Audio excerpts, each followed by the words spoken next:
बिस्मिल्लाहिर्रहमानिर्रहीम। अस्सलाम वालेकुम नाज़रीन, मैं हूं इरफान हाशमी और आपको प्रोग्राम में खुशामदीद कहता हूं। तमाम तारीफ़ें उस रब्बुल इज़्ज़त के लिए जिसकी तरफ हम सबको लौट कर जाना है और जिसके हुजूर हम सबको एक दिन पेश किया जाएगा। फिर उस प्रोग्राम शुरू करने से पहले मेरी तमाम दोस्तों से रिक्वेस्ट है कि आप चैनल को ज़रूर सब्सक्राइब कर लें। हमारा 1 मिलियन का टारगेट है by the end of this year. इंशाल्लाह अल्लाह के हुक्म से आप तमाम दोस्तों के ताउन से हम इस लैंडमार्क को ज़रूर अचीव करेंगे। और इरफान हाशमी टॉक्स हमारा दूसरा प्लेटफॉर्म 1000 सब्सक्राइबर जी हमने इनिशियली करने हैं और अगली वीडियो इस पे बहुत जल्दी अपलोड हो जाएगी। पीआईए ऐसा क्या हुआ कि सिर्फ कुछ माह के अंदर पाकिस्तान इंटरनेशनल एयरलाइन बकौल हुकूमत के अब एक मुनाफा बख्श इदारा बन चुका है। इस बात में कितनी हकीकत है इसका एक जायज़ा लिया है और इसे जाकर ज़रूर चेक कीजिएगा। और व्यूअर्स, अब आज की अहम खबरें और चंद अहम सवालात। पाकिस्तान के आर्मी चीफ और इमरान खान एक पेज पर, इसका क्या मतलब है, इसकी तफसील आपके साथ हम शेयर करेंगे। और फिर आज पाकिस्तान में 2 इंतहाई अहम इंटरव्यूज़। आज़म सवाती साहब आने वाले बुध को किससे मिलने जा रहे हैं और क्या वाकई उनके पास पाकिस्तान की इस्टेब्लिशमेंट से बात करने का इख्तियार है, मैंडेट है। इमरान खान ने उनके बारे में कुछ और दोस्तों को क्या कहा जो जेल में मिले। और फिर आज़म सवाती साहब क्या पाकिस्तान की इस्टेब्लिशमेंट से बात करने के एक सलाहियत रखते भी हैं या नहीं, इसका भी जायज़ा लेंगे व्यूअर्स आज की इस नशिस्त के अंदर। और फिर कुछ डॉक्टर्स अमेरिका से जी आ रहे हैं और आकर वो क्या करेंगे ये भी आपको बताएंगे। और जो पिछली मुलाकातें हुई इस हवाले से इरफान सदीकी साहब ने एक क्लेम किया है, ये क्लेम क्या है इसका भी मुकम्मल हाल अहवाल आपके सामने रखेंगे आज के इस प्रोग्राम में। और फिर पाकिस्तान तहरीक इंसाफ का कामयाब कन्वेंशन पेशावर में और पूरे मुल्क में जहाँ जहाँ भी रैलियाँ निकली हैं, तमाम लोगों के नाम आपके साथ हम शेयर करेंगे जिन्होंने आज मुमकिन बनाया फस्तायत के और जबर के इस माहौल के अंदर, और उन लोगों को ये क्रेडिट जाता है। लेकिन जो सबसे अहम खबर है, एक इंटरव्यू आज़म सवाती साहब का इस वक्त पाकिस्तान के सोशल मीडिया पर आपको सर्कुलेट करता हुआ नजर आएगा। कुछ उन्होंने इंतहाई अहम बातें कही हैं और उनकी बातों से ऐसा लगता है कि इमरान खान ने उनको मैंडेट दिया, यानी वो ये दावा करते हैं और अब उस मैंडेट की बुनियाद पर वो पाकिस्तान के ताकतवर हलकों से मिलने जा रहे हैं।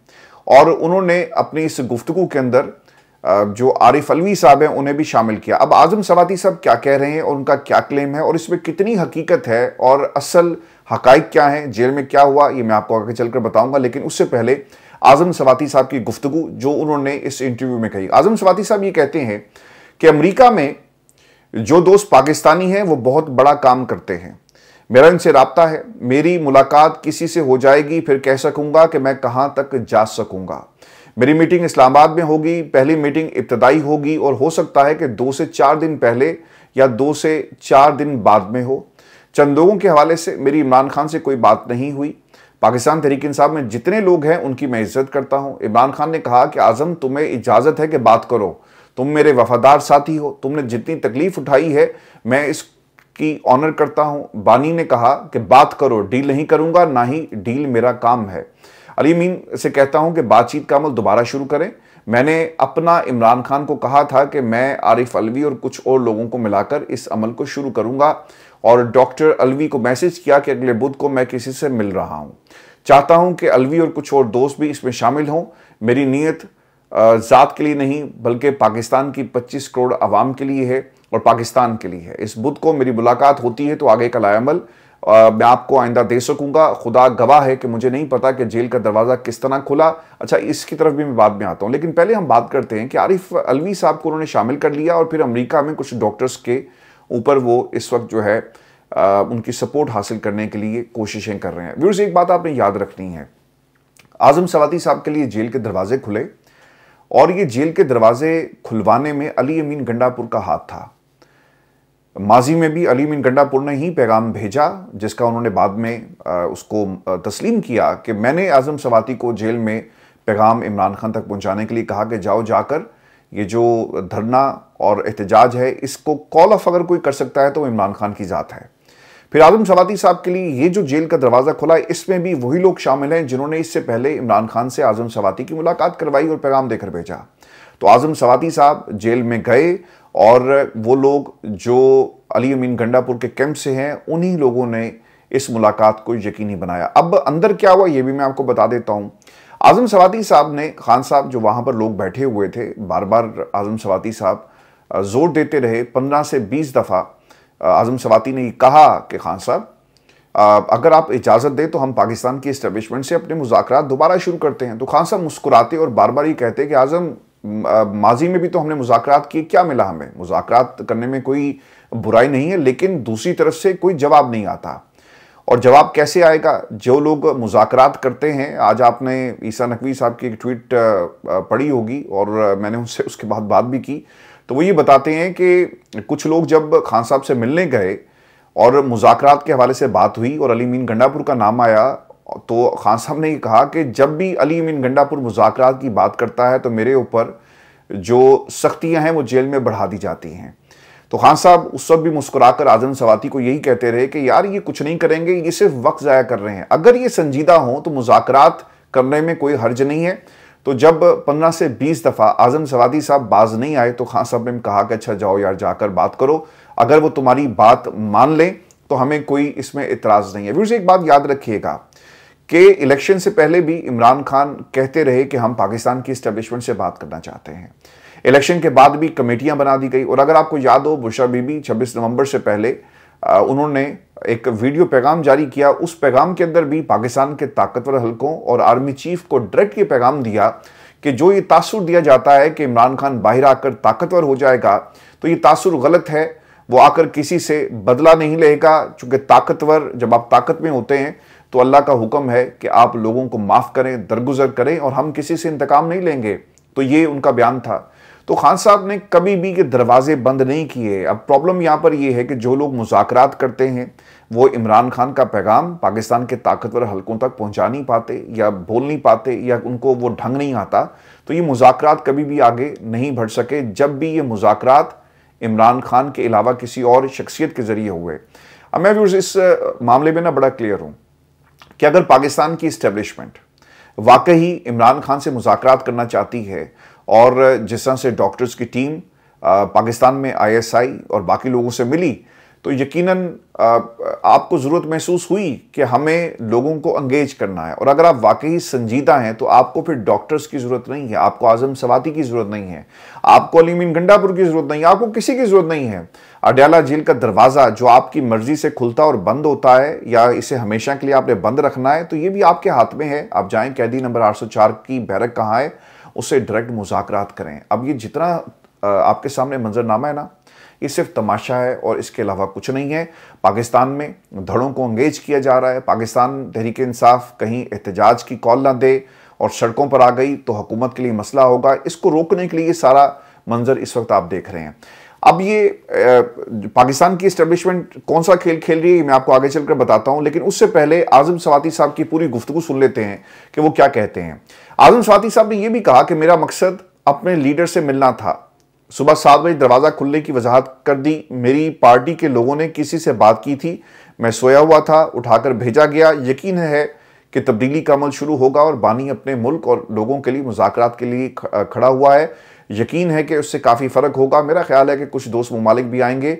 मेरे जहन में खाका है, कुछ दोस्तों ने काम कर लिया। अब देखें, जहाँ तक इनका पाकिस्तान की इस्टेब्लिशमेंट से बात करने वाला मामला है ना, तो फिर से एक बात आपने याद रखनी है, आज़म सवाती साहब का कद काठ इतना ज़्यादा नहीं है कि वो जाकर डायरेक्ट पाकिस्तान की इस्टेब्लिशमेंट से बात करें। अब इसकी दलील, और जो इमरान खान ने जो एक शक का इजहार किया था जब इन्हें वो कह रहे थे कि आज़म ये तुम्हारे बस की बात नहीं है, तुम्हारी कुर्बानियाँ हैं लेकिन ये तुम नहीं कर सकोगे, और फिर उन्होंने कहा कि ठीक है जाओ जाकर बात कर लो। वो क्यों कह रहे थे, इसकी दलील इनकी अपनी गुफ्तगू में आपको मिलेगी। उन्होंने कहा जी कि मैं आरिफ अलवी साहब को अपने साथ मिलाना चाहता हूँ। यही कहा उन्होंने कि आरिफ अलवी और फिर अमेरिका में कुछ डॉक्टर्स हैं, उनके ज़रिए हम रास्ते खोलेंगे। अब देखें ये रास्ता और कौन सा चैनल अपनाना चाहते हैं। इस वक्त अमेरिका में आरिफ अलवी साहब मौजूद हैं और वहाँ मुख्तलिफ जो तहरीक इंसाफ के और ओवरसीज़ पाकिस्तानियों के जितने भी इकट्ठ हो रहे हैं उनसे वो खिताब कर रहे हैं। डॉक्टर्स की काविशों को वो तस्लीम करते हुए, बल्कि पर्सोनीफाई करते हुए आपको नज़र आएंगे। वहाँ पर आपको सजाद बरकी साहब नज़र आएंगे, ओवरसीज़ चैप्टर, और फिर इसके साथ साथ आतिफ खान। ये वही लोग हैं जिन्होंने डॉक्टर्स की मुलाकात को पाकिस्तान में फैसिलिटेट करवाया, और ये वही चैनल है जिसके ज़रिए आज़म सवाती साहब भी एक रास्ता खोलना चाहते हैं। और आज़म सवाती ने इन्हीं लोगों की बुनियाद पर ये तमाम दावे खान साहब के सामने किया। तो फिर देखना ये होगा कि इस बुध को आज़म सवाती साहब किससे मिलते हैं। इस मुलाकात को क्या अमेरिका में डॉक्टर्स, वो डॉक्टर्स जिन्होंने पाकिस्तान की खुफिया एजेंसी के लोगों से मुलाकात की, वो फैसिलिटेट कर रहे हैं इस मुलाकात को, और बुध को किस किस्म का पैगाम पाकिस्तान के ताकतवर हलकों को पहुंचाया जाता है। अब बैरिस्टर गौहर ने 3 बातें बड़ी इंपॉर्टेंट कही। इससे पहले ये गुफ्तगू जो उन्हें अडयाला जेल के बाहर करनी चाहिए थी उन्होंने नहीं की, और इमरान खान से मुलाकात और जो सलमान अकरम राजा के साथ जो उनकी झड़प हुई है लफ्जी गोलाबारी, जिसकी कन्फर्मेशन हामिद रजा साहब ने भी कर दी है, आप उसके हवाले से बात करते हुए हमें नजर आए। लेकिन इमरान खान के साथ जेल में क्या बात हुई ये आपने नहीं बताई। इसके बाद उनका एक दिन के वक्फे से इंटरेक्शन होता है पाकिस्तान के मीडिया से, और इन्होंने इन 3 बातों को जो इमरान खान से कही और इमरान खान ने इनको पैगाम दिया ये शेयर कर रहे हैं। बैरिस्टर गौहर ये कहते हैं कि मैंने इस्टेब्लिशमेंट के साथ मुज़ाकरात का दरवाज़ा कभी बंद नहीं किया। इमरान खान का ये पैगाम है, मुज़ाकरात के लिए मैं तैयार हूँ। मुज़ाकरात को मेरी कमज़ोरी मत समझा जाए और ना ही डील समझा जाए, बल्कि जमहूरियत और पाकिस्तान के लोगों के लिए बात करने के लिए हम तैयार हैं। अच्छा, अब उन्होंने ना एक और बड़ी इंपॉर्टेंट बात कही है कि हार्ड स्टेट को सपोर्ट करता हूँ। हार्ड स्टेट का बयानिया अगर आपको याद हो, जो स्टेटमेंट थी वो army chief general Asim Munir साहब की तरफ से आई, और जनरल साहब ने कहा था कि पाकिस्तान को हम हार्ड स्टेट बनाएंगे, और यही बात अब बैरिस्टर गौहर कह रहे हैं। यानी आर्मी चीफ और इमरान खान इस वक्त एक पेज पर है। मेरे लिए चाहे वो बैरिस्टर गौहर हो या कोई भी, जो भी आकर इमरान खान का नाम लेकर आपको ब्रीफ करेगा या कहेगा कि खान साहब ने जेल में ये कहा, तो मैं तो कम से कम आप उस पर यकीन नहीं करूंगा, क्योंकि आपने अपनी इस पोजीशन को खुद मशकूक बना दिया। 2 दिन गुजरने के बाद आप बता रहे हैं कि खान साहब ने क्या कहा।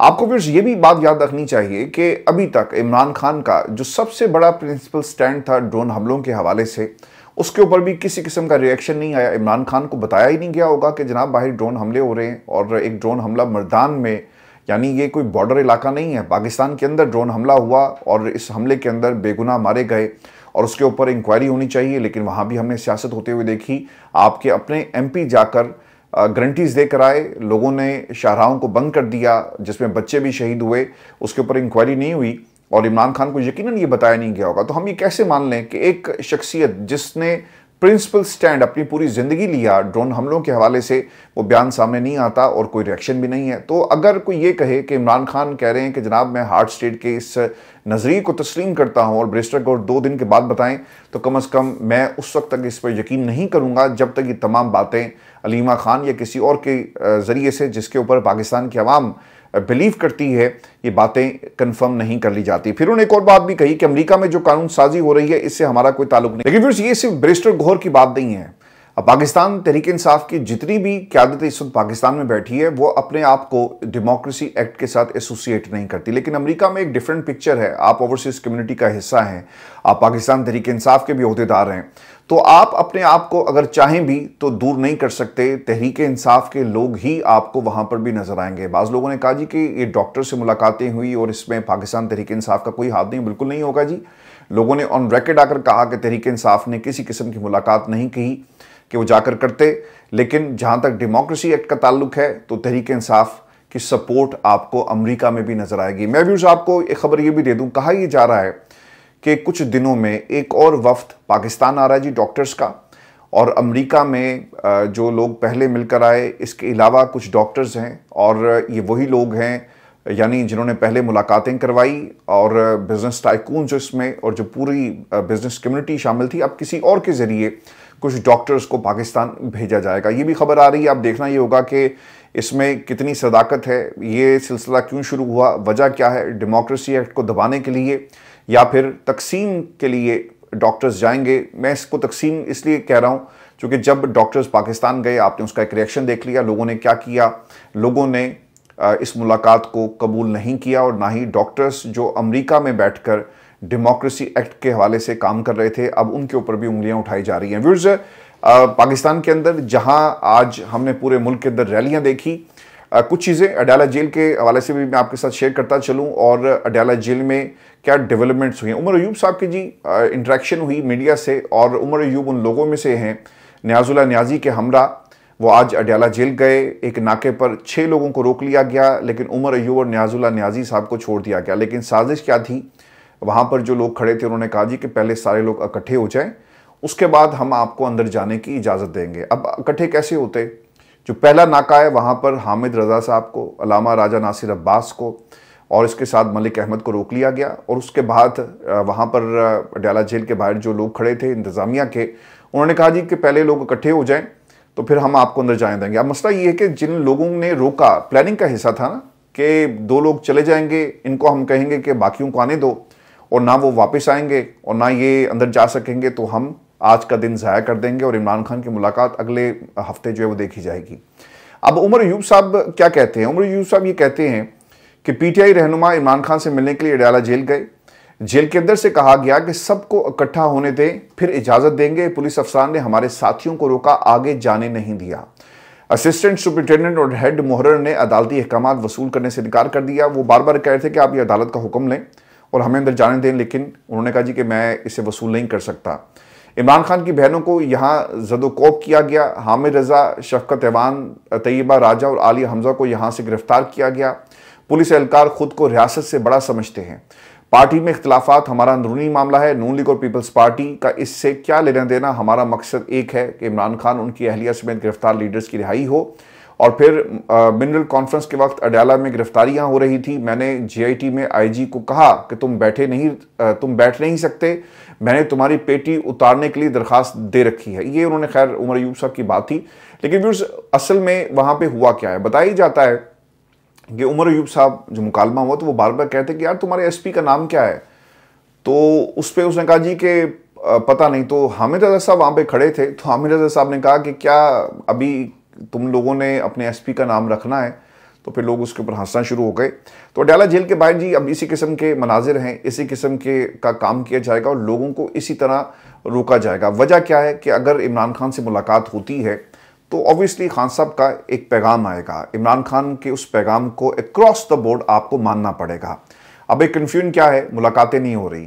मुलाकातें क्यों नहीं हो रही? ऐसे लोगों की मुलाकातें करवाई जाती हैं जिनका पार्टी से फैसला साजी से कोई ताल्लुक नहीं है। आज मैं रज़िया सुल्ताना साहिबा का एक बीपर सुन रहा था और उन्होंने बताया कि खान साहब ने मुझे कहा कि आप बाहर बैठे हैं। अच्छा, अब ये हुआ ऐसा नहीं है। मैं नहीं चाहता था कि ये शेयर मैं आपके साथ करूं। लोगों के पर्दे रहने चाहिए। वहाँ पर क्या हुआ ये मैं अब आपको बता देता हूँ, और मुझे जिस शख्सियत ने बताया बहुत ही जिम्मेदारी से। अभी रज़िया सुल्ताना के लिए भी एक बहुत बड़ा सरप्राइज़ था। उन्होंने खुद कहा कि मेरे लिए हैरानगी की बात थी कि मेरा नाम कहाँ से आ गया, लेकिन अलबत्ता वो गई इमरान खान से मिलने के लिए।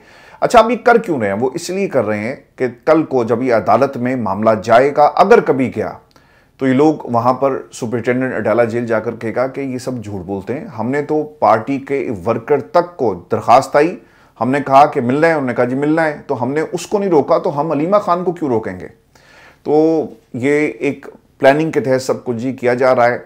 अब वहाँ पे क्या हुआ? बीबी चली गई अंदर और इन्होंने जाकर खान साहब ने अपने इर्द गिर्द लोगों से पूछा कि ये कौन है? तो लोगों ने बताया कि हम नहीं जानते ये कौन है और ये किस मकसद के लिए यहाँ पर आई। तो फिर खान साहब ने कहा कि आप बाहर जाएं और मैं अपने लोगों से बात कर लूँ, और फिर इनकी मुलाकात नहीं हुई। इन्होंने बाहर आकर बताया कि जनाब मेरी मुलाकात हो गई है। तो फिर इनको बाकायदा तौर पर कहा गया कि हमें पता चल गया है कि अंदर जेल में क्या हुआ है आपके साथ। तो ये पूरा माजरा था जी रज़िया सुल्ताना के हवाले से। और ये एक तरह से इनका कोई कसूर नहीं है, क्योंकि ना ये कोई इस्टेब्लिशमेंट का कोई मोहरा है, ये भी गलत बात कही जा रही है। ये एक जेन्युइन इनको बुलाया गया, और बुलाया क्यों गया ये मैंने आपको बता दिया। क्योंकि पाकिस्तान की जो ये अडयाला जेल की जो इंतज़ामिया है वो तैयारी कर रही है अपना मौक़िफ़ पेश करना जो इन्होंने है तौहीन अदालत की दरखास्तों में, कि कल को जब हमें बुलाया जाएगा तो हमने क्या कहना है कि हमने तो सबको मुलाकातें करवाई, ये सिर्फ एक प्लानिंग की जा रही है और झूठ बोला जा रहा है और कुछ नहीं है। व्यूअर्स, आपको मैं कुछ मुल्क गिर जो एहतजाज हुआ इसकी सूरत हाल भी आपको बता देता हूँ कि एक तो पीटीआई का मुल्क गिर एहतजाज उकाड़ा में पीटीआई रहनुमा सलीम सादिक की जानिब से रजीम चेंज ऑपरेशन के खिलाफ एहतजाज हुआ है। NA 166 में कमल शोजब की टीम ने रजीम चेंज के ऑपरेशन के खिलाफ एहतजाज किया। फैसलाबाद में PP 102 में एहतजाज हुआ है जी। समाबिया ताहिर राजा शहबाज भट्टी की क़यादत में NA 57 रावलपिंडी में रजीम चेंज एहतजाज हुआ। NA 118 PP 147 में एहतजाज हुआ। और रावलपिंडी में जो खलीक क्यानी साहब की क़यादत में रजीम चेंज एक रैली निकाली गई। इसके साथ साथ आलिया हमजा की क़यादत में कन्वेंशन का एहतमाम किया गया और वहाँ पर रेंजर्स और पुलिस की नफरी पहुँच गई। और फिर आलिया हमजा ने कहा कि जी मुझे अगर आपने गिरफ्तार करना है तो आप कर लें, लेकिन इनको आप कम अज़ कम जो है वो जाने दें। तो इनको फिर वहाँ से गिरफ्तार नहीं किया गया। और बाकी सिचुएशन पूरे मुल्क के अंदर क्या रही ये भी मैं आपके साथ शेयर कर दूँ। सलमान अकरम राजा जी कराची गए हैं, लेकिन अनफॉर्चुनेटली अगर आप पंजाब की बात करें ना, तो हर हलके से कम से कम इलामिया यार रैली ही निकाली जा सकती थी, जो लोगों ने नहीं निकाली। 103 के करीब जिनके मेंबर्स हैं पंजाब में, और तमाम हलकों में ये रैलियां नहीं निकाली गई। अगर आलिया हमजा रैली निकाल सकती हैं, बाकी लोग निकाल सकते हैं, तो फिर आपको भी रैली निकालनी चाहिए, लेकिन ऐसा नहीं हुआ। तो पाकिस्तान तहरीक-ए-इंसाफ अब लिस्टें तैयार कर रही है, और वो लोग जो नज़रिए के साथ बज़ाहिर आपको खड़े हुए नजर आएंगे लेकिन नज़रिए के साथ नहीं है, इनके खिलाफ भी अब ये क्रैकडाउन होगा। मैं व्यूअर्स आपको एक खबर ये भी दे दूं, और ये इंपॉर्टेंट इसलिए है कि इरफान सदीकी साहब ने कुछ बातें कही। अमेरिका से वफ्द जेल में इमरान खान से डॉक्टर्स का मिलने गया या नहीं गया, वो ये कहते हैं जी कि कोई नहीं गया और इससे झूठ का पलंदा है। जिस अखबार में ये खबर लगी आपको मालूम है कि वहाँ पर और जिस शख्सियत ने खबर लगाई कि वो किस कबीले की तर्जुमानी करते हैं, और अगर ये झूठ का पलंदा होता पूरा मामला, तो यकीनन दूसरी तरफ से ये कहा जाता सिक्योरिटी ज़राए से इससे पहले भी तरदीद आ गई, लेकिन तरदीद नहीं आई। तो एक तो बात इरफान सदीकी साहब ने इसकी तरदीद कर दी है। दूसरी तरफ इमरान खान किसी फ़र्द से नहीं मिलना चाहते, तो क्या हुकूमत क्या करे, जिससे मिलना होता है उनसे मुलाकात करवा दी जाती है।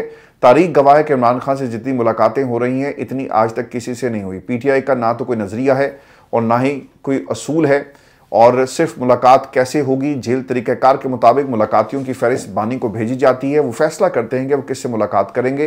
ये कोई इशू नहीं, एक नहीं दूसरे दिन मुलाकात हो जाती है। तो सर वही जो मैंने आपके सामने एक टाइमलाइन रखी है हक़ाइक़ की, आपको पता लग गया होगा अब तक इन पिछले कुछ हफ्तों से जो कुछ चल रहा है पाकिस्तान में, कि ये सिर्फ केस बिल्टअप किया जा रहा है, और जिससे इनकी मुलाकात ये सोच लेते हैं कि करवानी है तो हो जाती है, लेकिन खान साहब जिनसे मिलना चाहते हैं उनकी मुलाकातें रोकी जा रही हैं, और ये प्लानिंग का हिस्सा है। अब तो हुकूमत भी बोल रही है। आपने ना दो चीज़ें याद रखनी हैं, एक तरफ अडयाला जेल का अमला मुलाकातें नहीं करवा रहा, दूसरी तरफ पाकिस्तान की अदालतें, और फिर तीसरी तरफ जब हुकूमतें इस किस्म के बयान देते हैं तो ये ट्राइका आपको बनता हुआ नजर आएगा, और सिर्फ इन मुलाकातों को अपने मकासद के लिए इस्तेमाल किया जा रहा है। व्यूअर्स एक और सवाल जो बहुत ही इंपॉर्टेंट है, और कुछ रॉन्ग नंबर्स जो एक्सपोज हुए।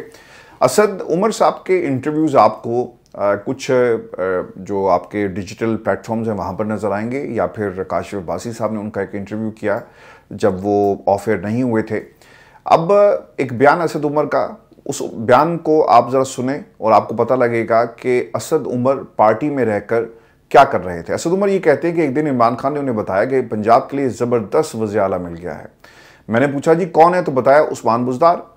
असद उमर ने कहा कि मैंने पहले कभी ये नाम नहीं सुना था, इसलिए दोबारा पूछने पर इमरान खान ने बताया कि वो उस्मान बुज़दार है जिसके घर बिजली भी नहीं। असद उमर ने कहा कि इमरान खान के इस गलत फैसले का बहुत ज़्यादा नुकसान हुआ, तो इस पर उन्होंने खैर तमस्खुर भी उड़ाया, और हेडलाइंस आज की यही थी।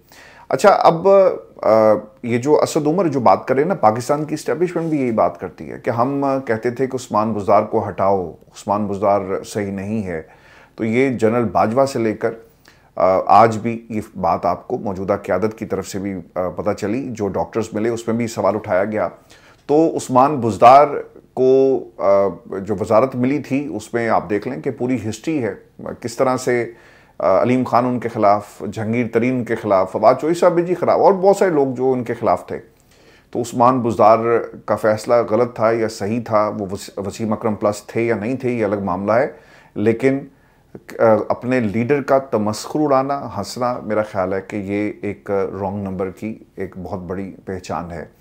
मैं व्यूअर्स आपको एक खबर ये भी दूं कि ग्रैंड अलायंस के हवाले से एक दोस्त का सवाल था, उसका जवाब आपको दे देते हैं। और उन्होंने कहा जी कि ग्रैंड अलायंस क्यों नहीं बन रहा, और क्या पाकिस्तान तहरीक-ए-इंसाफ को ग्रैंड अलायंस की ज़रूरत है। तो मेरा जवाब है जी कि कोई ज़रूरत नहीं है। अभी क्यों ज़रूरत नहीं है, अगर आप पाकिस्तान के जो लास्ट इलेक्शन हुए नंबर्स उठाकर देखें तो आपको पता लग जाएगा कि दलील असल में क्या है। इलेक्शन में पाकिस्तान तहरीक-ए-इंसाफ को कितना वोट पड़ा, PTI इंडिपेंडेंट 18.46 मिलियन लोगों ने पाकिस्तान तहरीक-ए-इंसाफ को वोट दिया। इनके मुकाबले में PM मुस्लिम लीग नून को 14 मिलियन लोगों ने वोट दिया, काफ़ी कम है जी। तकरीबन कोई ऑलमोस्ट 5 मिलियन कम लोग हैं जिन्होंने पाकिस्तान मुस्लिम लीग नून को वोट कम दिया। फिर पीपल्स पार्टी तो है ही कहीं नहीं, 8 मिलियन लोग पीपल्स पार्टी को वोट देते हैं। फिर तहरीक लब्बैक पाकिस्तान को ऑलमोस्ट कोई 2.5 मिलियन के करीब लोगों ने वोट दिया। और PTI gain close to 1.5 million votes in Punjab and around 1 million votes. अब ये हर सूबे में जो एक इसकी जो इसका डिवीजन जो रेशो है वो आपको डिफरेंट नजर आएगी। तो सर ये पाकिस्तान तहरीक इंसाफ जिसको 18.46 मिलियन लोगों ने वोट दिया और बहुत सारे लोग ऐसे थे जो उस दिन वोट डालने गए और वो वोट नहीं डाल सके और वहां पर जानबूझकर पोलिंग को स्लो कर दिया गया, तो क्या ऐसी जमात को जिसके साथ पाकिस्तान की आवाम खड़ी है, जो बैरून मुल्क पाकिस्तानी थे जो पाकिस्तान जाकर वोट नहीं डाल सके, वो भी इन्हीं नंबर्स पे आप उन्हें कंसिडर करें, तो क्या ऐसी जमात को किसी अलायंस की ज़रूरत है? नहीं ज़रूरत। अब आप जिसके साथ अलायंस बनाना चाह रहे हैं, अलामा राजा नासिर अब्बास साहब आपके साथ पहले ही हैं जी, हामिद रजा साहब आपके साथ पहले ही हैं, पूरी जमात उन्होंने आपको दे दी।